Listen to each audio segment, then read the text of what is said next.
Welcome to our YouTube channel. ಇದೀಗ ತಾನೇ ಒಂದು ಹೊಸ ಪ್ರೊಫೈಲ್ ಬಂದಿರೋದು. ಪ್ರೊಫೈಲ್ ಮಾತ್ರ ತುಂಬಾ ಚೆನ್ನಾಗಿದೆ, ಹಾಗಾಗಿ ವಿಡಿಯೋ ಪೂರ್ತಿಯಾಗಿ ನೋಡಿ.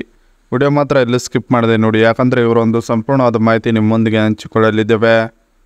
ಹೆಸರು ಭವ್ಯ ಕುಮಾರ್ ಅಂತ ಹೇಳ್ಬಿಟ್ಟು ಇವರ ಒಂದು ವಯಸ್ಸು ನೋಡುವುದಾದರೆ 43 ವರ್ಷ ತುಂಬಿದೆ ನೋಡಿ ಅಂತ ಹೇಳಿಕೊಂಡಿರೋದು. ಹಾಗೆ ಇವರೊಂದು ಊರು ನೋಡೋದಾದರೆ ಗಿರಿನಗರ, ಬೆಂಗಳೂರು ಸಿಟಿಯವರು ನೋಡಿ ಅಂತ ಹೇಳಿಕೊಂಡಿದ್ದಾರೆ. ಸದ್ಯ ಈಗ ಬೆಂಗಳೂರು ಸಿಟಿಯಲ್ಲೇ ಗಿರಿನಗರದಲ್ಲೇ ಇರೋದು ಅವರು.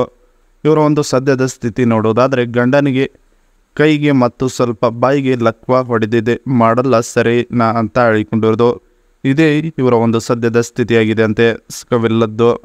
ಹಾಗೆ ಇವರೊಂದು ಬೈಕೆ ನೋಡೋದಾದರೆ ಇನ್ನೊಬ್ಬ ವರನ ಜೊತೆಗೆ ಸಂಬಂಧ ಇಟ್ಟುಕೊಳ್ಳಬೇಕು ಅನ್ನುವ ಬೈಕೆ ಮನದಲ್ಲಿ ಇದೆ. ಆದರೆ ಈಗಿನವರೆಗೆ ಅದು ಈಡೇರಿಲ್ಲ, ಯಾರೂ ಕೂಡ ಬಂದಿಲ್ಲ ಅಂತ ಹೇಳಿಕೊಂಡಿರೋದು.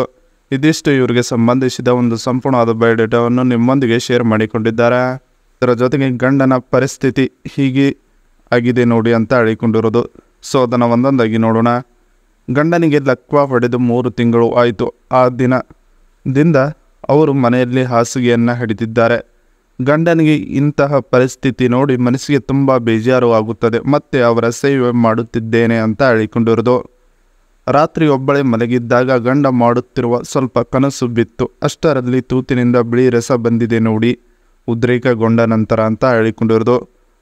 ಮನೆಗೆ ಬರುವ ಗಂಡಸರ ಕಡೆ ನೋಡುತ್ತೇನೆ, ಮಾಡ್ತಾರೆ ಏನೋ ಅಂತೇಳಿ, ಆದರೆ ಅವರಲ್ಲಿ ಆ ಒಂದು ಗುಣ ಇರುವುದಿಲ್ಲ. ಅವರು ನನ್ನ ಗಂಡನಿಗೆ ಜಸ್ಟ್ ಮಾತಾಡಿಸೋಕೆ ಬಂದಿರ್ತಾರೆ, ಅದಕ್ಕಾಗಿ ಹೊರಗಿನ ಗಂಡಸರಿಗೆ ಬಲೆ ಹಾಕಬೇಕು ಅಂತ ಹೇಳಿ ಈ ಒಂದು ಪ್ರೊಫೈಲ್ ಕಳಿಸುತ್ತಿದ್ದೇನೆ ನೋಡಿ ಅಂತ ಹೇಳಿಕೊಂಡಿರೋದು. ಇದಿಷ್ಟು ಗಂಡನ ಪರಿಸ್ಥಿತಿ ಹೀಗೆ ಆಗಿದೆ ನೋಡಿ ಅನ್ನೋದ್ರ ಬಗ್ಗೆ ಸಂಪೂರ್ಣವಾಗಿ ಹೇಳಿಕೊಂಡಿದ್ದಾರೆ. ನೀವೇ ನನ್ನ ಬಳಿಗೆ ಬನ್ನಿ, ಕೊಡ್ತೀನಿ ತೂತ ಅಂತ ಹೇಳಿಕೊಂಡಿರೋದು. ಸೊ ಅದನ್ನು ಒಂದೊಂದಾಗಿ ನೋಡೋಣ. ಹೀಗೆ ಇರುವ ಸಮಾಜದಲ್ಲಿ ಸುಖ ಅನುಭವಿಸೋಕ್ಕೆ ದೊಡ್ಡ ಮಾತು ಏನಿಲ್ಲ. ಗಂಡನಿಗೆ ಗೊತ್ತಿಲ್ಲದೆ ಹೊರಗೆ ಹೋಗಿ ಗೂಢದ ಸುಖವನ್ನು ಅನುಭವಿಸಬಹುದು. ಆದರೆ ಗಂಡ ನನ್ನೇ ಈ ಸ್ಥಿತಿಯಲ್ಲಿ ಹೆಂಡತಿ ನನ್ನ ಕೈಯನ್ನು ಬಿಡುವುದಿಲ್ಲ ಅಂತ ಹೇಳಿ ನಂಬಿಕೊಂಡಿದ್ದಾನೆ ನೋಡಿ. ಅವರಿಗೆ ಮೋಸ ಮಾಡೋಕ್ಕೆ ನನ್ನ ಮನಸ್ಸು ಒಪ್ಪುತ್ತಿಲ್ಲ. ಆದ್ದರಿಂದ ಮನೆಯಲ್ಲೇ ನಾನು ಒಬ್ಬ ವರನ ಜೊತೆಗೆ ಇದ್ದರೂ ಅವರು ಏನೂ ಹೇಳುವುದಿಲ್ಲ. ಅವರು ಅಂಡರ್ಸ್ಟ್ಯಾಂಡ್ ಮಾಡ್ಕೊತಾರೆ ನನ್ನ ಒಂದು ಪರಿಸ್ಥಿತಿ ಅಂತ ಹೇಳಿಕೊಂಡಿರೋದು. ಅದಕ್ಕೆ ಒಬ್ಬ ಮಜಾ ಕೊಡುವವರ ಮನೆಗೆ ಬಂದ್ರೇ ತೂತ ಕೊಡುವುದಾಗಿ ಮನಸ್ಸು ಮಾಡಿದ್ದೇನೆ. ಬರ್ತೀರಾ? ನಿಮಗೆ ರಾತ್ರಿವಿಡೀ ಹಗಲವಿಡೀ ಕೊಡುತ್ತೇನೆ. ಗಂಡನ ಸೇವೆ ಮಾಡುತ್ತಾ ನಿಮಗೂ ಕೂಡ ತೂತದ ಸೇವೆಯನ್ನು ಮತ್ತು ರುಚಿಯನ್ನು ತೋರಿಸ್ತಾ ಇರುತ್ತೇನೆ ದಿನವಿಡೀ. ಇದು ನನ್ನ ಜೊತೆಯಲ್ಲಿ ಗಂಡ ಹುಷಾರಾಗುವವರೆಗೂ ಇದ್ದರೆ ಸಾಕು, ಆಮೇಲೆ ನೀವು ಹೋದರೂ ನಡೆಯುತ್ತದೆ ನನ್ನ ಜೀವನದಿಂದ ಅಂತ ಹೇಳಿಕೊಂಡಿರೋದು. ಇದಿಷ್ಟು ನೀವೇ ನನ್ನ ಬಳಿಗೆ ಬನ್ನಿ, ಕೊಡ್ತೀನಿ ತೂತ ಅನ್ನೋದ್ರ ಬಗ್ಗೆ ಸಂಪೂರ್ಣವಾಗಿ ಹೇಳಿಕೊಂಡಿದ್ದಾರೆ. ಜೊತೆಗೆ ಮಾರುತಿ ಸಿಯಾಜ್ ಕಾರ್ ರಿವ್ಯೂ ಅಂದರೆ ಇವರ ಬಳಿ ಇರುವ ಸದ್ಯದ ಕಾರು ಇದು. ನೀವು ಇವರ ಜೊತೆಗೆ ಸಂಬಂಧ ಬೆಳೆಸಿದರೆ ನಿಮಗೆ ಓಡಾಡೋದಕ್ಕೆ ಮತ್ತು ನೀವು ಬಾರದೇ ಇದ್ದಾಗ ನಿಮ್ಮನ್ನು ಕರೆಯುವುದಕ್ಕೆ ಕಳಿಸುವಂಥ ಕಾರು ಇದೇ ಆಗಿದೆ ನೋಡಿ. ಇದರ ಒಂದು ಇಂಜಿನ್ ನೋಡೋದಾದರೆ 1462 cc, ಹಾಗೆ ಒಂದು ಪವರ್ ನೋಡೋದಾದರೆ 103.25 bhp, ಹಾಗೆ ಇದರ ಒಂದು ಟಾರ್ಕ್ ನೋಡೋದಾದರೆ 138 Nm. ಇನ್ನು ಇದರ ಒಂದು ಟ್ರಾನ್ಸ್ಮಿಷನ್ ನೋಡೋದಾದರೆ ಮ್ಯಾನ್ಯುವಲ್ ಆಟೋಮೆಟಿಕ್ ಎರಡೂ ಕೂಡ ಇದೆ ಅಂತ ಹೇಳಿಕೊಂಡಿರೋದು. ಹಾಗೆ ಇದರ ಒಂದು ಮೈಲೇಜ್ ನೋಡೋದಾದರೆ 20.04 to 20.65 km/L ಕೊಡುತ್ತದೆ ನೋಡಿ ಈ ಒಂದು ಗಾಡಿ ಅಂತ ಹೇಳಿಕೊಂಡಿರೋದು.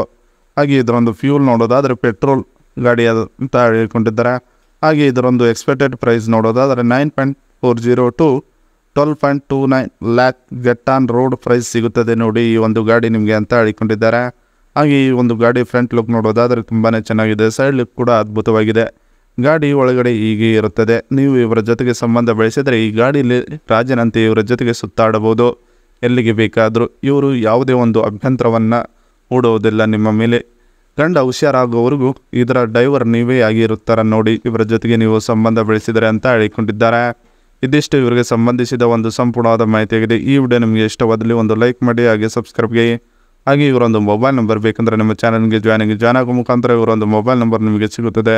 ಸಿಕ್ಕಂತ ಕರೆ ಮಾಡಿ ನಿಮ್ಮ ಒಂದು ಮನದಾಳದ ಮಾತನ್ನು ಇವರೊಂದಿಗೆ ಹಂಚಿಕೊಂಡು ಸೆಟ್ ಮಾಡಿಕೊಳ್ಳಬಹುದು. ಇದೇ ರೀತಿ ನಾವು ಮಾಡೋ ವಿಡಿಯೋ ನಿಮಗೆ ತಕ್ಷಣ ಬರಬೇಕಂದ್ರೆ ನಮ್ಮ ಚಾನಲ್ ಇರೋ ಬೆಲ್ ಐಕಾನನ್ನು ಒತ್ತಿ.